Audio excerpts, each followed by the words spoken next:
Mon nom est Carole Brodeur. Je m'appelle Carole Brodeur. Je suis biologiste et je suis en communication scientifique pour le gouvernement du Canada. Je suis pour Agriculture et Agroalimentaire Canada. Je travaille présentement au Centre de recherche sur les aliments qui est à Saint-Hyacinthe. C'est un magnifique environnement qui est situé dans la technopole agroalimentaire. Puis on parle toujours d'aliments, c'est formidable. Ce que je fais, le but de mon travail, c'est de rendre compte de ce que les chercheurs font pour le public canadien. Donc, mon but, c'est d'être l'interface entre le public et les chercheurs. Donc, ce qu'ils font en latin, je le traduis en français, parfois un peu en anglais aussi. J'essaie aussi de le contextualiser, d'expliquer ce que ça va faire dans leur vie de tous les jours.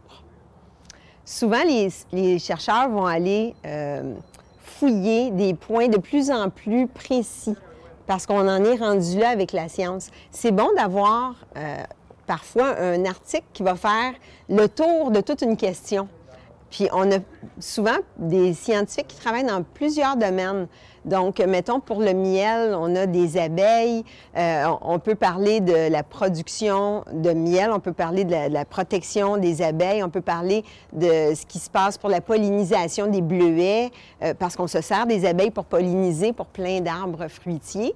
On peut parler aussi des antioxydants qui peuvent se retrouver dans le miel aussi. Donc, c'est vraiment intéressant, la recherche qui se fait dans la science publique, dans un gouvernement, parce que ça va couvrir très, très large. Moi, j'ai de la chance, à chaque fois que je sors, je peux parler aux gens, je peux leur expliquer qu'est-ce qu'on fait. Donc, on fait des yogourts qui sont meilleurs à manger, on s'occupe de l'environnement, je peux leur donner des choses très, très précises. Puis, je vois tout de suite les yeux qui s'éclairent des personnes. Donc, les gens comprennent à quoi sert la science publique, puis de cette façon-là, on a leur appui, puis on est capable de continuer, de poursuivre pour aider tout le monde.